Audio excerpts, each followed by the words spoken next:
বছরের শেষ সূর্যগ্রহণ। 2025 সালের 21শে সেপ্টেম্বর রবিবার রাত থেকে শুরু হয়ে 22শে সেপ্টেম্বর ভোর পর্যন্ত আকাশে দেখা যাবে বছরের শেষ সূর্যগ্রহণ।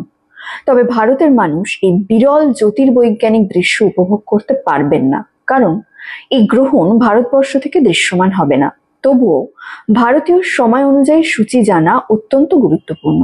ভারতীয় সময় অনুসারে সূর্যগ্রহণ শুরু হবে 21শে সেপ্টেম্বর রাত প্রায় 11:59 গভীর রাত্রি 2:11 নাগাদ সূর্যগ্রহণ সর্বাধিক অবস্থায় পৌঁছাবে।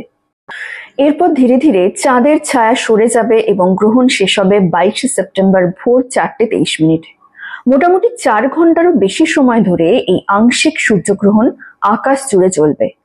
যদিও ভারত থেকে গ্রহণ দেখা যাবে না, তবে নিউজিল্যান্ড, পূর্ব মেলানেশিয়া, দক্ষিণ পলিনেশিয়া এবং পশ্চিম আন্টার্কটিকা অঞ্চলে এটি স্পষ্টভাবে দৃশ্যমান হবে।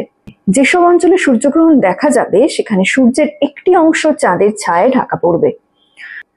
যেহেতু এটি পূর্ণ সূর্যগ্রহণ নয়, তাই পুরো সূর্য আড়াল হবে না, বরং আংশিকভাবে আড়াল থাকবে। ধর্মীয় ও জ্যোতিষশাস্ত্রীয় দৃষ্টিকোণ থেকে সূর্যগ্রহণকে গুরুত্বপূর্ণ ধরা হয়। ভারতে যখন সূর্যগ্রহণ দেখা যায় তখন সূতক কাল মানা হয় এবং নানা বিধি পালন করা হয়। এই সূতক কালটা কি? সূতক কাল হলো সূর্যগ্রহণ বা চন্দ্রগ্রহণ শুরু হওয়ার আগে একটি নির্দিষ্ট সময়, যেটাকে অশুভ বা অশুচি সময় হিসেবে ধরা হয়।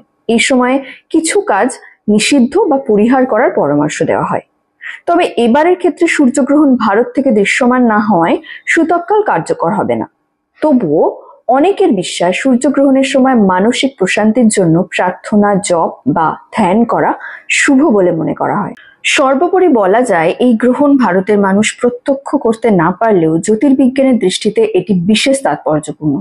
পৃথিবীর এক অংশে রাতের আকাশে সূর্যকে আংশিকভাবে আড়াল করে থাকা চাঁদের দৃশ্য আমাদের স্মরণ করিয়ে দেয় মহাজাগতিক চলাচলের নিখুঁত নিয়ম ও মহত্বের কথা।